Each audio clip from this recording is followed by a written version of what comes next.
Hello, everyone. I hope you're having a great day. Welcome to Tuesday's edition of Take 5.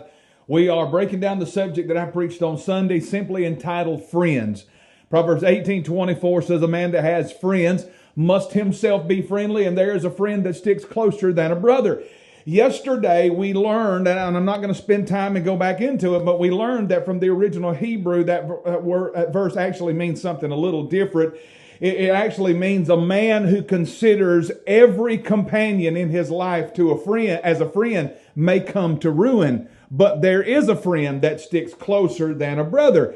So the lesson that we learn from Solomon there, what he's saying is we've got to learn to separate true friends from those we're simply acquainted with. You'll be acquainted with and companions with a lot of people and connected with a lot of people, but all of them won't be your friends.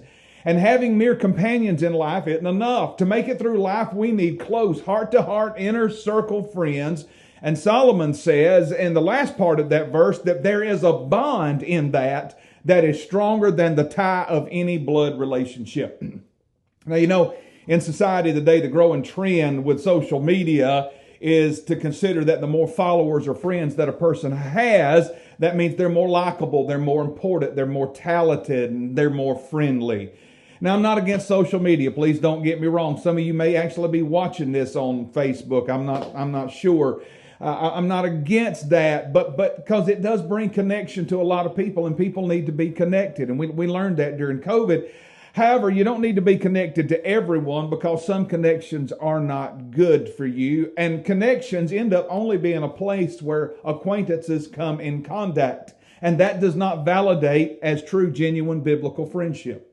The world, and that includes the church, has allowed Facebook, Instagram, Twitter, Snapchat, and all the other social media platforms to set the standard of what friendship is supposed to be. And if you really look at what happens on these sites, you can see it can be a good place for connection between people. However, these places are also places where far too many lives are driven to do things that they ordinarily would not do or think. It's places where far too many people feel like their lives are ruined, far too many private matters are revealed, and far too many people have fleshly tantrums about religion and politics and he said, she said, and all of that. All of that, too much of that goes on for these sites to be called a place for true biblical friends.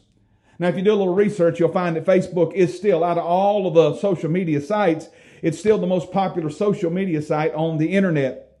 In 2004, Mark Zuckerberg and a few friends introduced to Harvard University while they were students the Facebook of Harvard University as a place for the student body there to connect.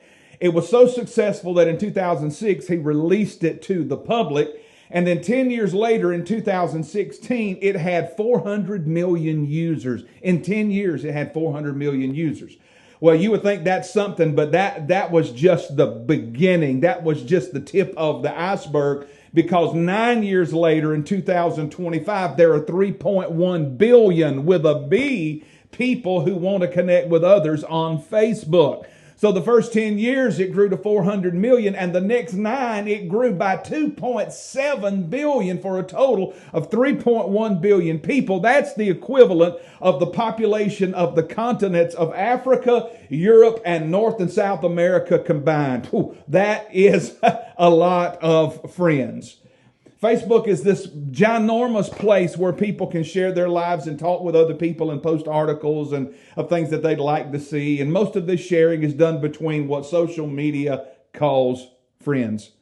Friends on Facebook are people that you have given privilege to look at the stuff that you post there. And sometimes I can keep you from that if I select an option and I only allow my specified friends to do that. And when anybody invites anybody to be their friend on Facebook, you're inviting them to come and share in your life on the internet.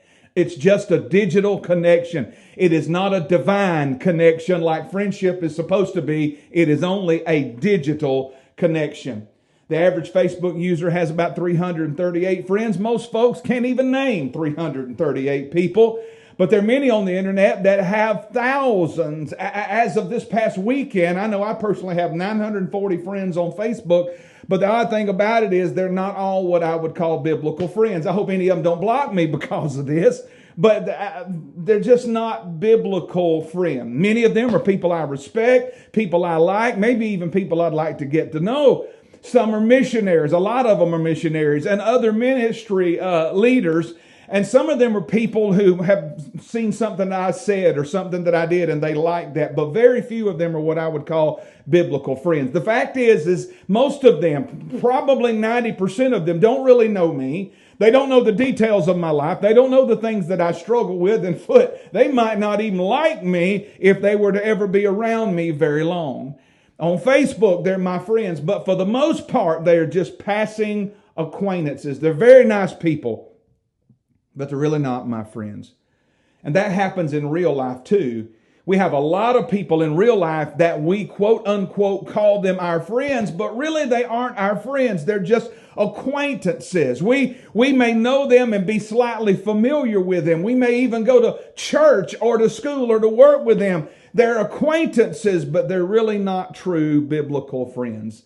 An acquaintance is defined as someone or something of which you have personal knowledge, and this is less than familiarity or intimacy. And it does not have to involve friendship because you can be very acquainted with your enemy.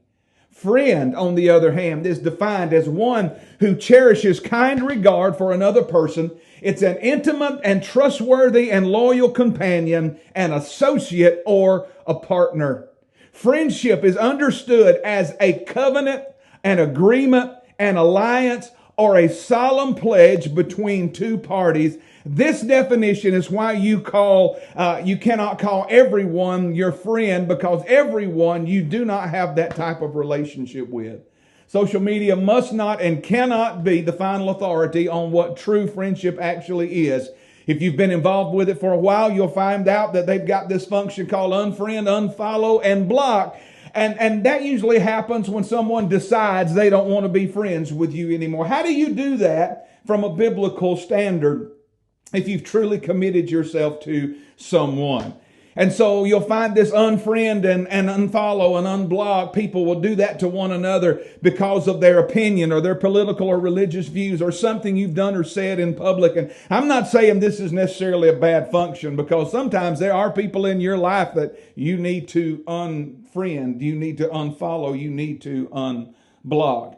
But if there is a true divine connection, a biblical connection that has been created, invented, and designed by God, a connection where you connect on a deeper level than just, hey man, how you doing? Let's go fishing, let's go shopping, or let's go there. If that true divine connection is there, where you love one another and you pray for one another and you're concerned about one another and you promote one another and protect one another, when that is there, my friend, you're beginning to learn what true friendship really is, and that is something you just will not find in the world of social media. Hey, it's been good being with you today. I look forward to being with you tomorrow on Wednesday's edition of Take 5. Till then, God bless you. Have a great day. Hey, trust the Lord, my friend. He will never fail you.